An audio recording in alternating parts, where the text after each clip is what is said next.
안녕하세요. 미국 주식을 사랑하는 미주달입니다. 예, 지금 간단하게 시황에 대해서 보고 넘어가겠습니다. 일단 다우라든지 지금 S&P 500은 좋지 않아요. 그리고 나스닥은 소폭 상승했죠. 그 다음에 이동평균선 51선 위에 있는 게 44%밖에 안 되고요. 밑에 있는 게 55%예요. 그만큼 시장이 어디로 튈지 모르겠죠. 예, 그래서 지금 경제지표를 볼게요. 그 대신 경제지표는 좋았잖아요. 지금 저번 주 거부터 보여드리자면 고용지표가 서프라이즈를 기록했죠. 예, 지금 여기 보시다시피 94만 명이 발표가 됐죠. 그 다음에 실업률도 서프라이즈를 기록했어요. 그래서 채권 금리가 계속 반등하고 있죠. 보여드리자면 채권 금리가 반등하고 있어요. 채권 금리가 반등하면 좋다라고 했죠.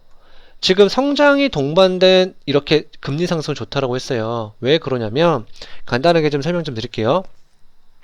일단 성장이 세면 어떻게 되죠? 당연히 기업들이 돈을 잘 벌죠. 예, 기업들이 잘 벌면 어떻게 되죠? 그만큼 투자를 하려고 하겠죠. 투자하려면 대출하겠죠. 대출의 수요가 많기 때문에 금리가 올라가겠죠. 그래서 제가 성장이 동반된 금리 인상은 좋다라고 설명을 드리는 거예요.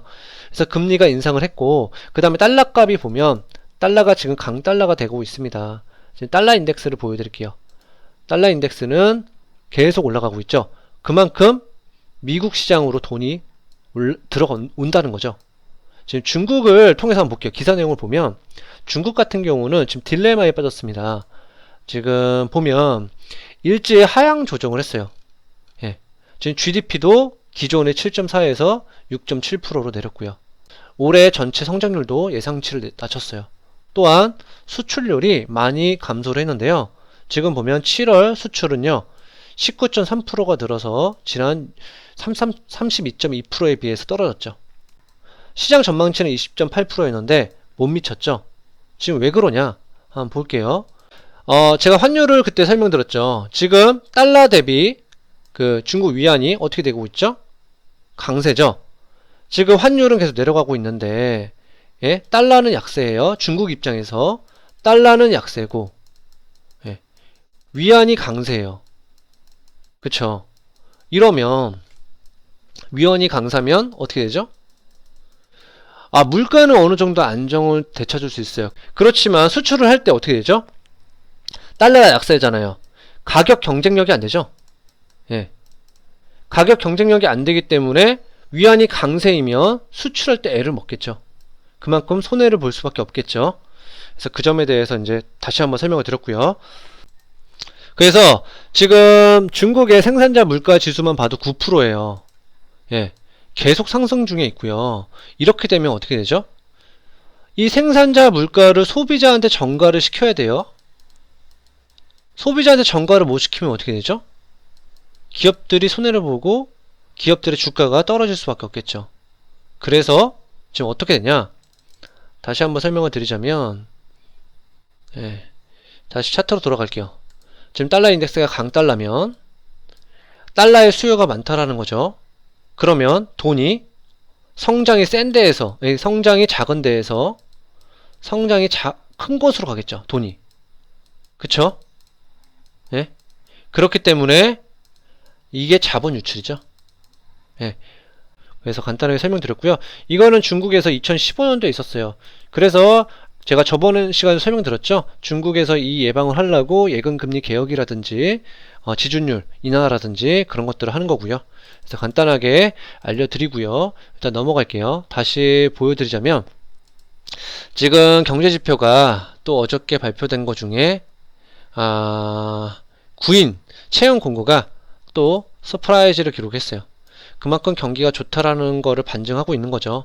그래서 채권 금리도 계속 올라가고 있습니다. 지금 보여드리자면 채권 금리도 지금 계속 올라가고 있고요. 예. 예. 그래서 지금 경기가 이렇게 좋아지다 보니까 어떻게 되고 있죠? 지금 기사 내용도 보여드릴게요. 지금 보스틱 총재도 테이퍼링을 하자라고 하고 있어요. 그리고 크리스토퍼 윌러도 지금 테이퍼링은 10월에 예상을 하고 있죠. 예. 그래서 지금 연준들의 의사들의 발언으로 보아 아마도 테이퍼링 선언은 올해에는 있을 거예요. 잭슨홀 미팅 이후에 아니면 9월, 10월 달에 있을 것 같고요.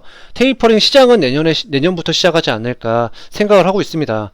그 다음에 테이퍼링 있은 이후에 금리 인상이 되겠죠. 그만큼 성장이 동반된다면요. 그래서 그 점에 대해서 알려드리는 거고요. 그 다음에 원유 차트로 돌아갈게요. 지금 원유가 소폭 하락을 했어요. 그래서 에너지주가 별로 좋지 않았어요. 한번 보여드리자면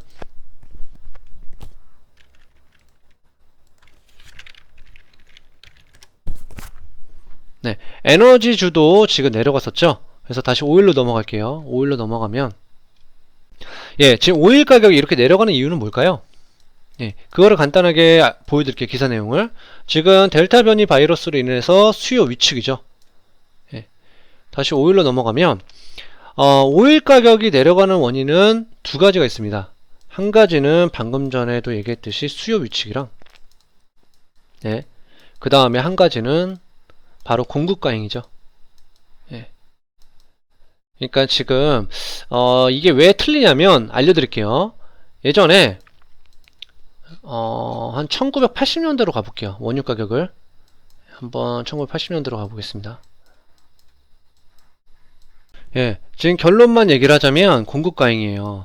이때 새로운 산유국이 나타났어요. 노르웨이라고 있는데 노르웨이가 그 점유율을 뺏기 위해서 막 공급을 했어요. 막 찍어댔죠. 그러면 기존의 산유국들 있잖아요. 사우디라든지 러시아라든지 어떻게 하겠어요?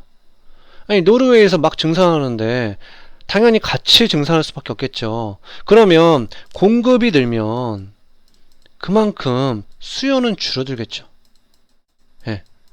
수요가 줄어드는데 어떻게 가격 방어가 돼요? 가격 방어가 안 되죠. 그러면 당연히 원유 가격은 내려올 수밖에 없죠. 근데 중요한 건 이렇게 원유 가격이 이런 식으로 내려오잖아요. 공급 과잉으로. 그러면 너나 할 거 없이 생산한 거잖아요. 그러면 이 원유 가격이 거의 회복이 안 됩니다. 지금 보면 거의 몇 년이야? 거의 90년대까지 2000년대 올라가야지만 회복이 됐지 그 전까지는 회복이 된 적이 없습니다. 무슨 말인지 아시겠죠? 그만큼 공급을 많이 했기 때문에 그 원유를 소진하기까지 시간이 많이 걸린다라는 거예요. 그리고 수요 위축은 뭐가 다르냐면 이때가 달라요. 유가가 또 한 번 출렁일 때는 2008년도예요. 이때 리만 브라더스 파산하고 경기 안 좋았어요. 근데 유가가 이만큼 치솟았죠.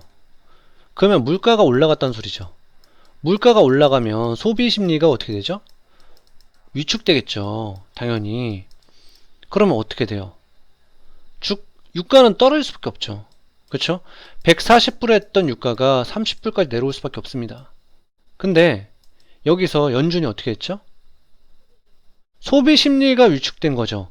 그 전에 1985년도랑 틀린 건 이때는 공급 과잉이었잖아요. 근데 이때는 소비가 위축되었어요. 그럼 소비를 다시 촉진시켜주면 되겠죠. 촉진시키려면 어떻게 해야 돼요? 양적 완화죠. 이때 무제한 양적 완화하고 제로금리 했죠. 그래서 유가가 빠르게 다시 회복할 수 있었습니다. 그래서 그게 틀리다라는 거예요. 또 하나 보여드리자면 2014년도를 볼 수 있어요. 2014년도를 보면 이때도 유가가 지금 100불 했던 게 거의 30불까지 내려왔죠. 이때 세일 기업이 똑같아요. 공급을 많이 하니까 공급이 과잉됐죠. 공급이 과잉되면 어떻게 돼요? 당연히 유가는 떨어질 수밖에 없겠죠. 수요가 그만큼 따라와 주지를 못하잖아요. 이렇게 되면 유가가 회복하는데 오래 걸립니다. 지금 보시다시피 유가가 아직도 회복을 못했죠. 그 전까지로. 그렇기 때문에 지금도 유가가 회복을 못하고 있는 그림을 보여주고 있고요. 그래서 크게 유가가 떨어지는 원인은 수요 위축이랑 공급 과잉이다. 그 정도만 알고 계시면 될 것 같습니다. 그런데 지금 유가가 떨어지는 원인은 수요 위축이다. 이렇게 알고 계시면 될 것 같고요. 그리고 이 유가랑 관련된 거를 또 한번 설명드릴게요. 유가도 지금 원자재죠. 가령 제가 저번 시간에도 한번 설명드렸는데 다시 한번 얘기를 해볼게요. 보통 1배럴에 그냥 예를 들게요. 1배럴에 만약 10불이라고 할게요. 근데 달러가 강세면 몇 불이죠? 원유를 5불에 살 수 있죠. 그리고 지금 1배럴당 달러가 약세면 20불에 살 수 있죠. 이거를 좀 기억해 주세요. 뭐를 볼 거냐면 지금 원유는 원자재죠. 예. 원유는 원자재고 저희가 또 하나 볼 게 있어요. 원자재 중에 금이 있는데 그것도 한번 보여드릴게요.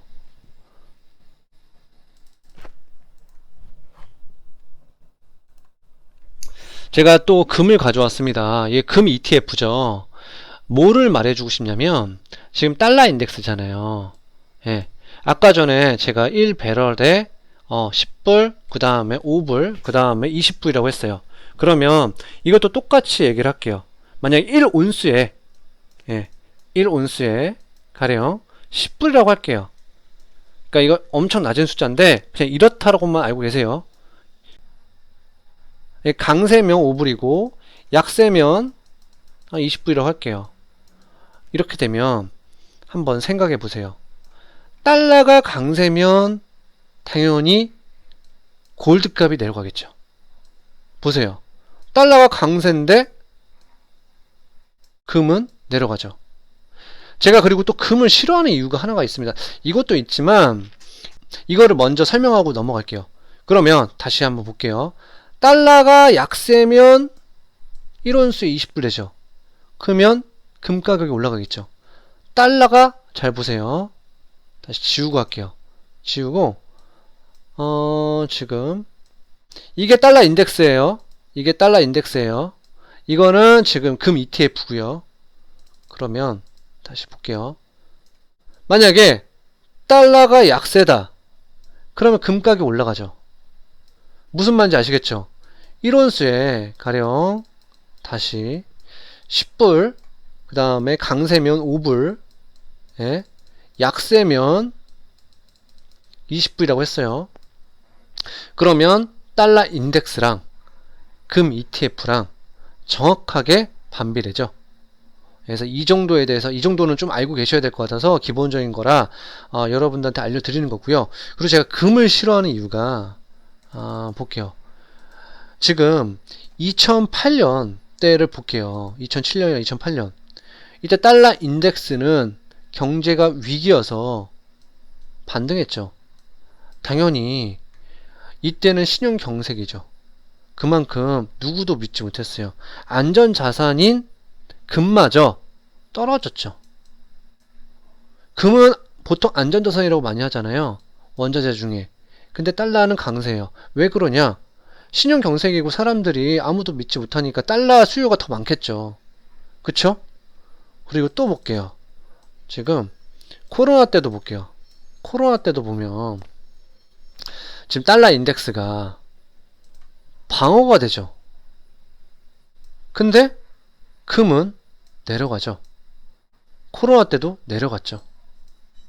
예. 이렇기 때문에 제가 금을 싫어하는 이유가 약간 방어자산은 아니다. 차라리 방어자산은 달러다. 그렇게 얘기를 하고 싶습니다. 그리고 또 다른 차트도 가져올게요. 지금 이거는 10년물 금리예요. 10년물 금리고 이거는 금 ETF죠. 그러면 금리가 올라가죠. 금리가 올라간다는 소리는 어떻게 되죠? 시중에 달러 공급이 줄어든다라는 거죠. 공급이 줄어든다라는 거는 강달러죠. 맞죠? 강달러가 되면 어떻게 돼요? 아까도 제가 설명드렸죠. 1온스에 5달러가 되는 거죠. 그러면 금 가격은 내려가겠죠. 반비례가 되겠죠? 또 반대로 볼까요? 만약에 금리가 내려가요. 금리가 내려가면 시중에 유동성이 풀린다라는 거죠. 그러면 금 가격은 올라가겠죠. 예. 이런 식으로 여러분들이 좀 알고 계시면 좋을 것 같아서 제가 이 차트도 지금 가져왔어요. 그래서 저는 이제 원자재 중에 방어 자산을 금이라고 하잖아요. 근데 저는 개인적으로 금을 별로 좋아하지 않기 때문에 금 ETF에 대해서는 웬만하면 투자를 안 하고 있고요. 한번 차트를 보여드릴게요. 차트를 보면 지금 S&P 500이랑 그러니까 스파이랑 금 ETF로 보여주고 있어요. 이게 스파이고요. 지금 이게 스파이고 이게 금이에요. 이때 2008년 때 S&P 500이 떨어질 때 금도 같이 떨어졌죠. 그 다음에 코로나도 볼게요. 코로나도 보면 지금 S&P 500이 이렇게 떨어질 때 금도 같이 떨어졌습니다. 예, 그렇기 때문에 저는 금은 안전자산이다. 그렇게 얘기를 못하겠어요. 차라리 달러가 안전자산이죠. 예, 그래서 금 ETF를 여러분들이 투자를 하실 거면 조금 알고 투자하는 게 좋을 것 같아서 이 영상을 제작을 하는 거고요.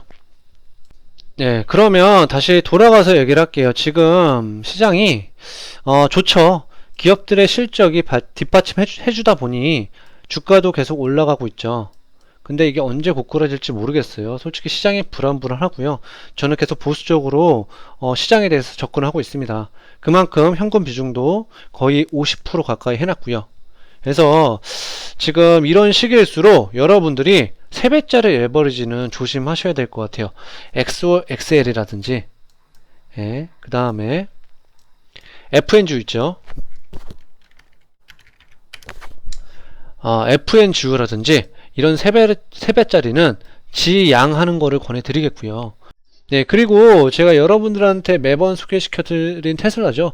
테슬라는 저는 계속 좋다라고 생각 들어요. 그렇기 때문에 만약에 패닉으로 바잉할 수 있다면 이 $600 밑에서 조금씩 사 모을 생각도 가지고 있습니다. 주당 순이익도 보여드리자면 주당 순이익은 제가 왜 중요하다라고 했죠? 한 주당 순이익이죠. EPS가. 이거 곱하기 해당 섹터 PER이 보통의 적정 가격이에요. 그러면 EPS가 올라간다는 거는 그만큼 순이익이 증가한다라는 거죠. 그러면 적정 주가도 올라가죠. 그렇기 때문에 적정 주가 가격이 계속 올라가고 있죠. 예. 그래서 저는 좋다라고 생각하고요. 그래서 만약에 조정이 온다면 $600 밑에서 패닉 바잉을 할 생각도 가지고 있습니다. 여러분들의 돈들은 소중한 돈들이잖아요. 그 돈들을 기회가 왔을 때만 투자를 하셔도 저는 좋은 수익을 가져갈 수 있다라고 생각합니다. 그래서 오늘 제가 준비한 영상은 여기까지예요. 그래서 오늘 영상이 좋았다면 구독과 좋아요 꼭 부탁드리겠고요. 그럼 다음에 만나요. 안녕.